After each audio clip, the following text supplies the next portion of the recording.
Look what I have in front of me. I can't tell you how much I've missed this bike. Bloody hell, this all just feels strange to me.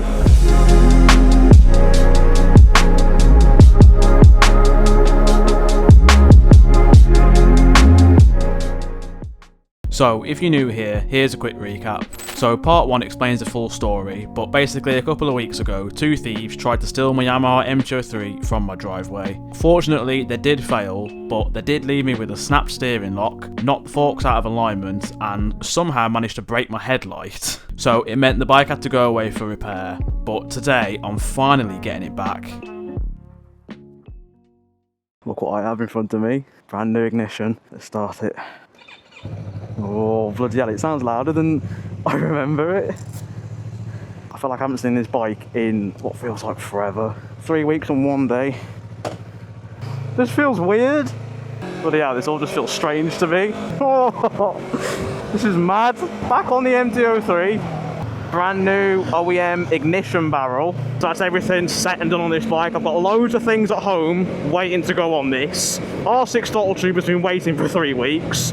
Brand new mirrors. So yeah, loads of big plans for this bike. I just needed to get it back. That was the problem. It was taking so long. The guy even said it wasn't supposed to take this long. Basically, Yamaha had massive back order issues. He said it should have taken a week, but it took 3. To be honest, I thought it was going to take 2 months, so 3 weeks isn't the end of the world for me. He also told me they had to replace my headlight bulb because obviously whatever those little scrotes did to my bike, they must have like proper kicked the front end in, did something to the lights, had to replace the bulb. Well, that sounds good, doesn't it? Let's hear it. What is going on? Don't pull out if there's no room for you. Should have seen the smile on my face when he brought that bike out. I was thinking, wow, what a good looking bike that is. I can't tell you how much I've missed this bike. I was saying to someone on my community post comments that it might sound cringe, but this is my soul bike. I feel like there's always one bike that you're always deeply connected to, and it's usually the first bike you get, or the one that you've experienced the most milestones on. So for example, this is the one that I took all the way to Scotland. That's my longest touring trip ever. Obviously first time on the motorway, first time to the beach on a bike, just things like that. There's a lot of big milestones. It makes it very special. And yeah, it might not be the fastest bike, might not be the most high quality and expensive bike, but it's my first big bike, and I feel like that's why it's so special. That's why it hurts so much. I'm not going to say I wouldn't be upset if someone did that to the Versus, because of course I would. That's still my bike, but I'm less connected to that bike, you know, because I've only had it for 2 months. Oh, I missed that. A lot of big plans for this bike, and I'm glad that it's back now. Also, Andy's Motorcycles, Burslem, that is who fixed up this bike for me. He even collected it as well for me on the same day, arranged the collection. It was really nice, it was really helpful, and literally the minute the mechanic had finished putting this together, he phoned me. So I have no affiliation with Andy's. Like I said, I paid for this myself, but I can't recommend it enough. My issue, because I'm a younger rider, I often find that older mechanics sort of speak a bit condescending to me. They make me feel a bit stupid. Like they think, oh, what does he know, he's young. And I've had nothing but good experiences with this guy. So if you're local in North Staffs, I would recommend this guy. I don't know if I'm even going to post this video. I don't know what this video is even going to be. I just thought I'd record my raw reaction of me collecting my bike on my first ride home. Well, I have to stop it soon because you're going to see where I live.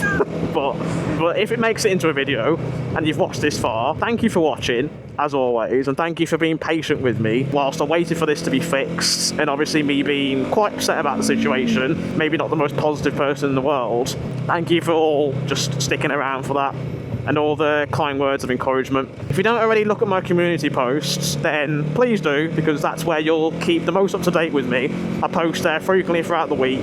But yeah, the support over there has just been phenomenal, and it's always the same few people as well, and they always root for me, and they're always in my corner, and it's mad because I was just a stranger, a random stranger, and you guys decided to support me. I do appreciate it. No one in my family or my immediate circle rides bikes either, and bikes are a massive part of my life, so it's nice to be able to share it with people who also enjoy bikes. I think that's quite a special thing, to sort of have that community now of like basically friends. I would consider all you guys friends. Right, so now that the MT-03 is finally back, I've already started making a couple of changes. Now, I've mentioned in a few of my videos, and a lot of you have actually recommended this to me, but I have finally done the R6 throttle tube swap. And let me tell you, it has made the world of a difference, and I can't believe I didn't do it sooner. So with the throttle tube, this is what I was talking about. So there's a bit of a dead spot, and then full throttle is all the way here.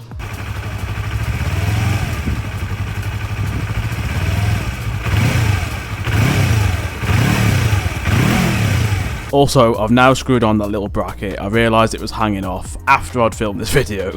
And the second thing, not anything too major, but I'll swap the mirrors out. Since jumping onto the Versus, I'm now so used to big mirrors that are very upright. So when I jump on this and I've got to look down, I can't see anything. So I've put these on, they're a bit higher up, a bit bigger, definitely improves visibility behind me and to the side now. And then the last thing, I am looking at some touring accessories. I've been looking at a site called Hepco & Becker, I think they're a German company.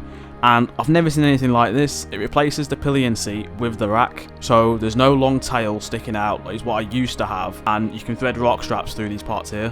So this is just going to unlock endless possibilities, and we can finally take this bike on some proper trips now. Thank you all for watching. If this does make it to a video, then comment the blue heart emoji for Yamaha, so I know you made it. And yeah, hopefully I'll see you in the next one.